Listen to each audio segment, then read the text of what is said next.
Good start to the day. Yes, sir. What do you got? 2 people in hospital, and Mrs. Julie Shepherd and her little girl Natalie. They were pulled from the fire. Bad? I don't know, but the place is a mess. Anybody else live in the flat? As far as I can gather, no. She was separated from her husband, Michael. Do we know what happened? Yes, the fire started around about 6:50 this morning, but according to the cadram, night duty were called to a domestic at this address about an hour and a half before the fire was reported. A call came in at 5:16, complaining about being woken by angry shouting. Now, by the time the pounder arrived here, everything was quiet again. But Julie claimed that it was just her husband, that he'd turned up drunk, they'd had an argument, and then he'd gone off again. Basically, she told the officers to mind their own business. And it was left at that. Well, so it seems. You got an address for the husband? Yeah, and I found some bits and pieces in the flat. There's an address book, a marriage certificate, and a letter from the husband. Right. There's one more thing. After Julie was pulled from the fire, when she was being tended by the paramedics, she kept saying a name over and over again, Nigel. Who's Nigel? Well, we don't know. There's no Nigels in that address book. But I haven't finished talking to the neighbours yet. OK, June. Scene examiner's on his way, is he? Yes, sir. And this is the fire investigation officer, Mr. Preston. Hi. I'm Detective Inspector Deakin. This is Detective Constable Skase from Sunhill. Mike. Is it all right if I get on, sir? Yes, thanks, June. Oh, have you got anything for us yet, Mike? Only just had a quick look, but there's not much doubt it was started deliberately. Single seat of intense fire, but no obvious cause. Probably an accelerant used.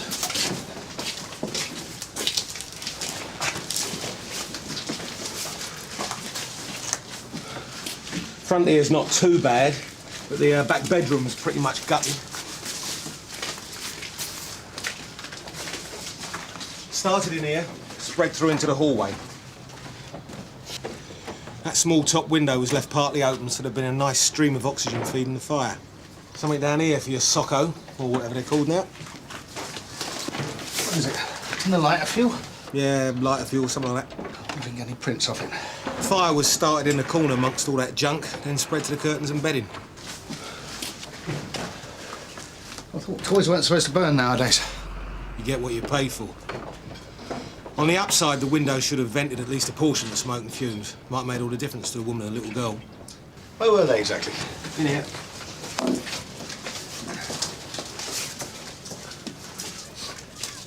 The mother was half out the bed, little girl was in the wardrobe, both overcome by smoke, but like I said, they were lucky.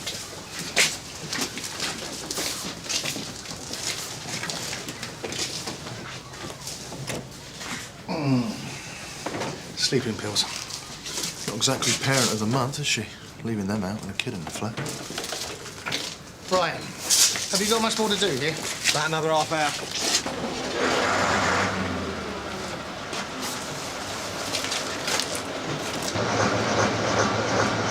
So it might depend on us getting some fingerprints off. I'll have a word with a socko when he gets here. All right, thanks a lot, Mike. What do you reckon to the sleeping arrangements? Both beds in the same room, you mean? I was wondering about that. Why not have her in the small room? Maybe someone else is using it. Nothing much from the neighbours, I'm afraid. Nobody seems to have seen anything suspicious between the domestic and the start of the fire. Any luck with Nigel? Well, no, Julie seems to have been a bit recluse. Tony's found a woman across the road, Mrs. Anne Harris, who knew her a bit. She lives at number 11. The other policeman said you'd want a chat. Thank you. Ben, if you don't get a move on, you're going to miss your bus. Late for school. Oh, yeah, he's been staring out the window all morning. Anne, I understand you know Julie Shepherd and her daughter Natalie. Oh, we'll need to say hello to. She's very quiet. And do you know if it's just the two of them living in the flat? I think so. There's a husband around somewhere, Michael, but he hasn't lived there for a while. Can't seem to keep away from the place, though. What do you mean? Why, he's always turned up drunk, shouting and carrying on. Go careful!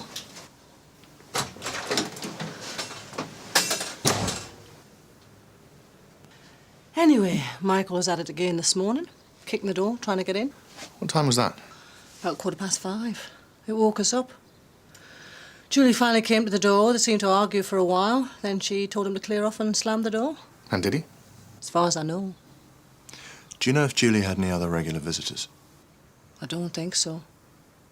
Our brother comes around often, though. Can you remember his name? Can't seem to think. Rob, Bob, something like that. Anne, do you know anyone called Nigel? Nigel was our little boy. But he was killed in some kind of accident over a year ago.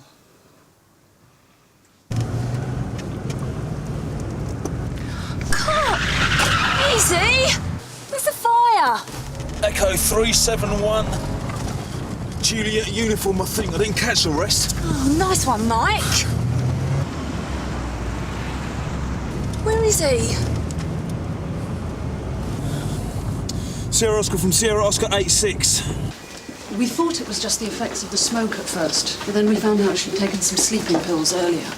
Do you know how many? Only about 3 or 4, but more than she should have. It's not a suicide attempt, though.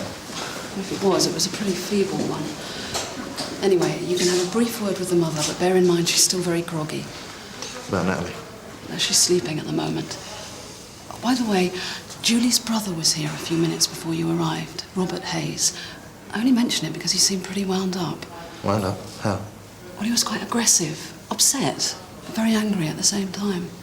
She'd asked for him, had she? Yeah. And not the husband? OK.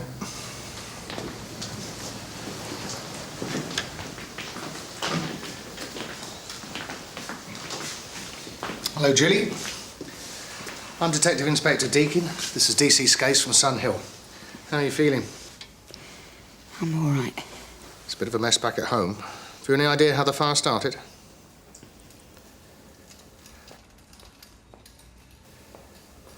We've got an address for your husband in Rudkin Road. Will he be there? I don't know where he lives. I don't care. We know you had a row with him earlier this morning. Can you tell us what it was about? He wanted to see Natalie. And you wouldn't let him? I just wanted to be left alone. Does your husband have any reason to want to hurt you? Julie, when you were rescued from the fire, you kept mentioning Nigel. Was that his old bedroom where the fire started?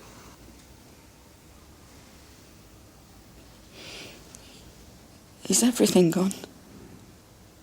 All his things? I'm afraid it has, yes.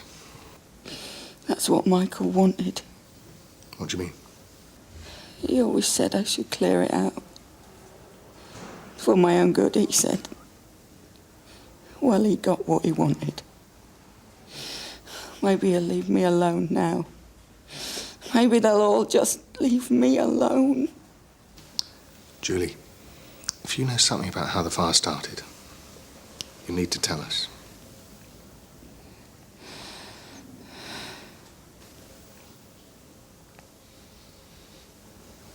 Julie? Nigel. He made it happen. He's getting his own back on us. You'll have to wait 4 or 5 hours for the pills to wear off. Right, sister. Thank you.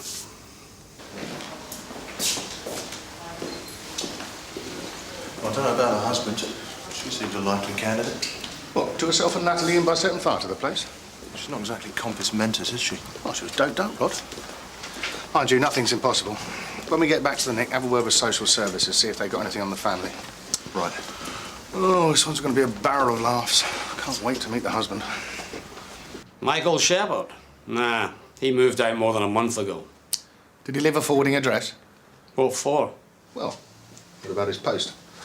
Well, take a look at the place. The only mail he got here were his benefit checks.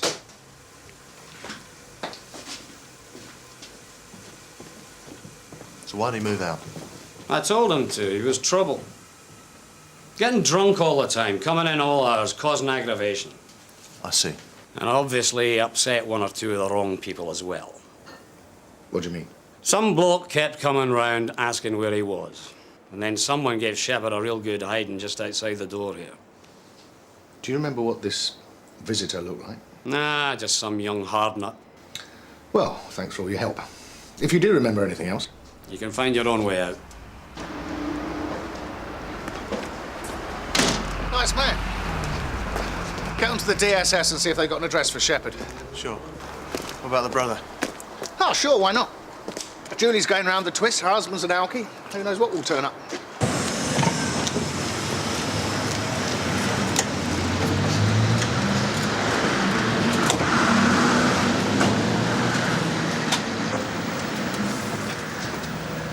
Hi there. Hello. Oh, Sergeant Ackland, PC Stamp. Hi, I'm Jane Curtis, the manager. You reported the theft of some petrol? Yeah, about 10 minutes ago. Could you tell us what happened? Well, this bloke filled up his petrol can, then jumped in his car and drove off without paying. Did you get a look at the index number of the car? See for yourself. It's all on tape.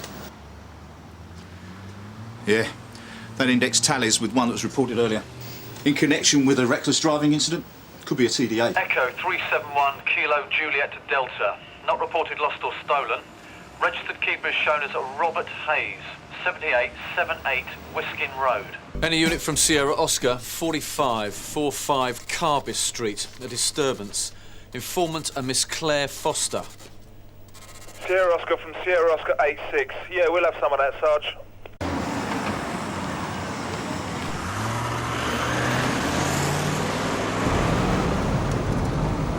It's there.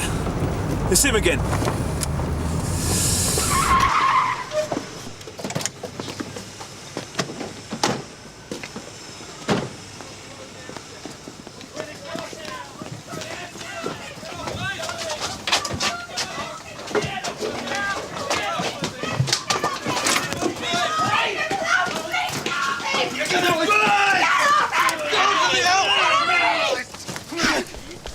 He's got away! After him, Paul! You got the wrong bloke! Oh, yeah? Who's the other guy? Michael Shepherd.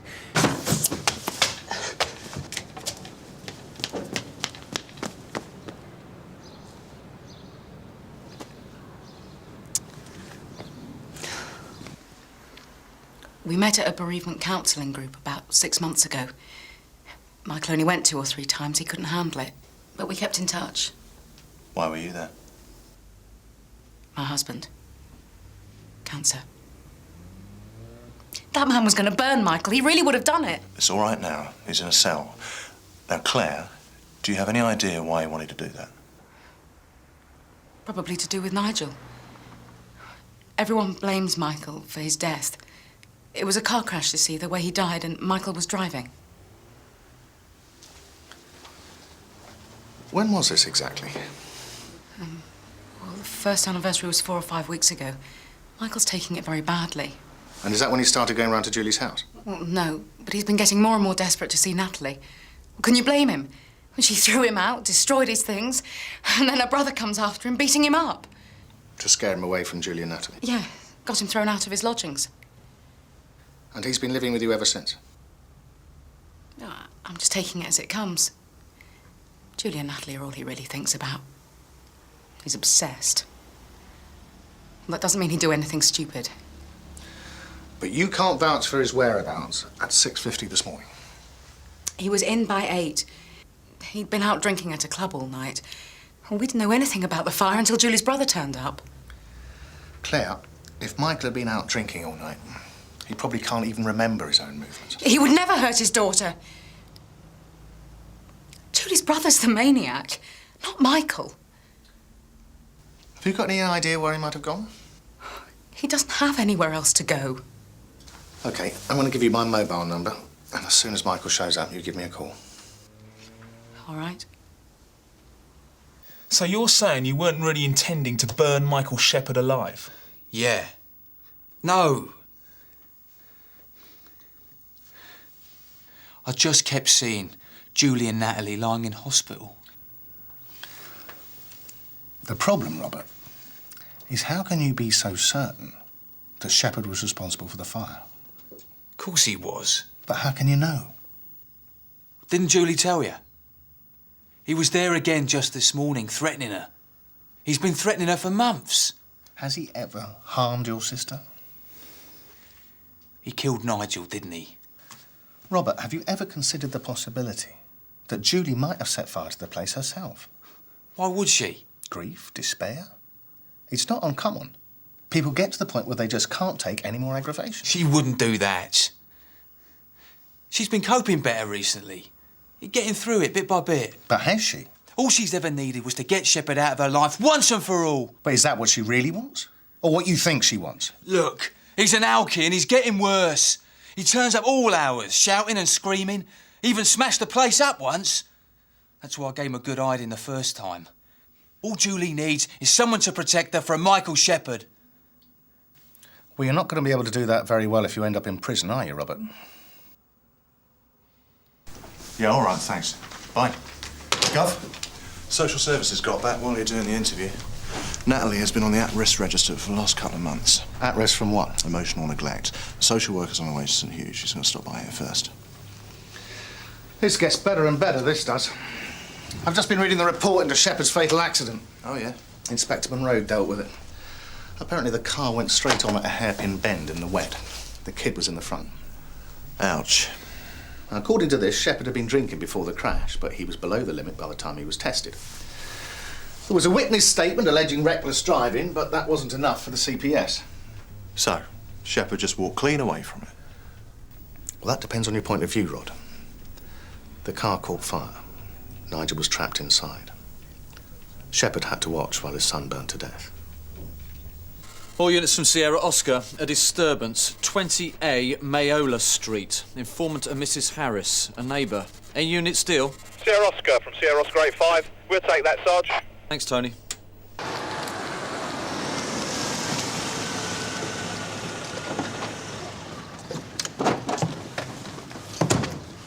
What's going on now, Mrs. Harris? He kicked the door in. Shepherd did. When was this? A few minutes ago.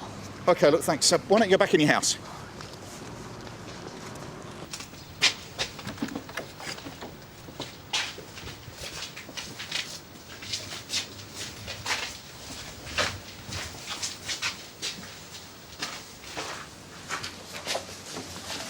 Right, it's gone. He must have slipped out again when she phoned in. He must have broken in for a reason.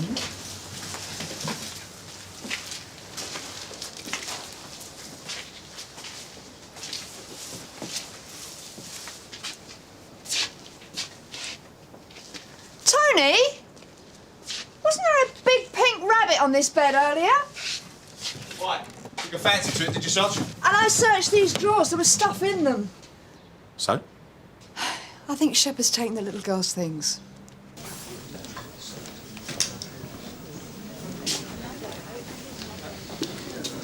There you go. White no sugar. Thanks. So how did social services come to get involved? An anonymous letter saying Natalie wasn't being looked after properly. Oh, we can't afford to ignore something like that. So we talked to Natalie's teacher. It turns out she'd been having concerns about Natalie's development as well. And all this stemmed from the accident? Yeah, it was particularly traumatic, as you can imagine. And the guilt and recrimination. Most people would have found it hard to cope. So where does Michael fit into all this? To be frank, nowhere at the moment. Julie doesn't want anything to do with him. I see. She just hasn't come to terms with Nigel's death. She's turned what used to be his and Natalie's room into a shrine, really. I've seen him myself, just sitting in there staring at his toys and crying. And Natalie's a constant reminder, growing to look more and more like her brother every month. Do you think it's likely she'd want to try and physically harm Natalie or herself? I'd be very surprised. It's just all her emotion goes into grieving and there's none left for Natalie. What about Michael? Would he want to harm them? I've barely had any contact. Rod, can I have a word? Excuse us. Excuse me.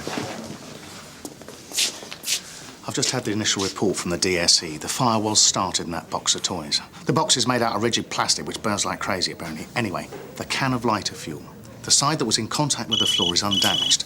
They managed to get a couple of prints off it. Hello, Deacon. Claire, hello. Oh, all right, leave it with us. It's Claire Foster. Shepherd's taking the car and going to St Hughes. He's going to take Natalie. Gov, what about the social worker?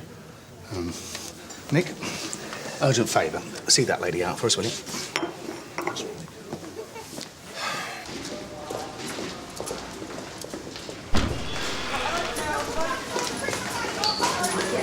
Quickly, please. A man's taken the little girl. He says he's the father.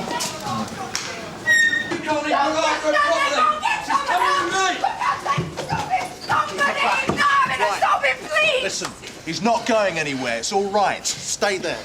It's all right. It's all right. Michael, it's all right. Let's just stay where we are, shall we? I'm Detective Inspector Deakin. You can't take Natalie. She needs to stay in the hospital. No way. She's coming with me this time. Just stay where you are, please. I can't let you take her. You know that. Look, she could have been killed earlier. Have you seen the flat? I have seen it, yes. Her mother tried to kill her. She's sick. I know you think I did it, but you're wrong. Michael, you're the one that's wrong. We know what happened now. The fire was an accident. It was deliberate. She's gone mad. Let's get Natalie back inside, shall we? Look, I've tried to see her and I've tried to help her, but she doesn't want to know. Michael, listen to me. Who do you think it was who put social services onto her in the first place, eh? Listen to me. The fire this morning was no more deliberate than your car crash. We found a can of lighter fuel with fingerprints on it at the scene of the fire.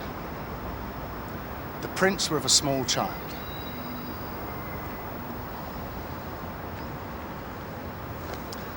Let's go inside, shall we?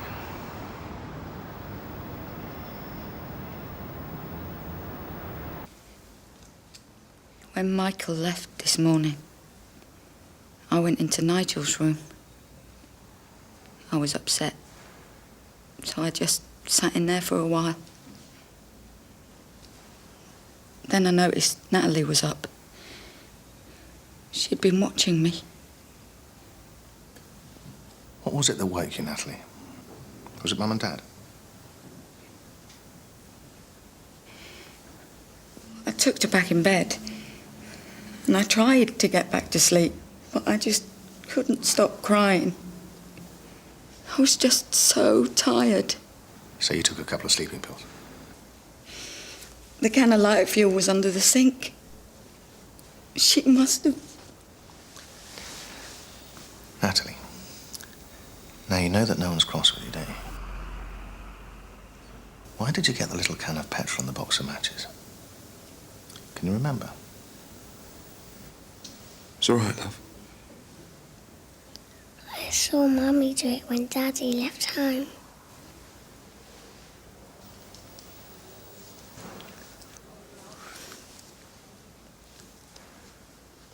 I burnt his things when I told him to go in an old bin in the garden. I used the lighter fuel.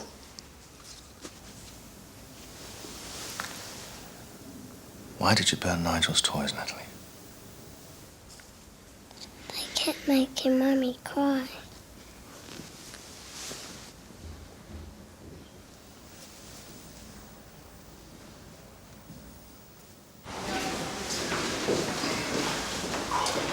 Good. Do me a favour. What's that, Guff? Next time, find me a nice, straightforward axe motor. Certainly.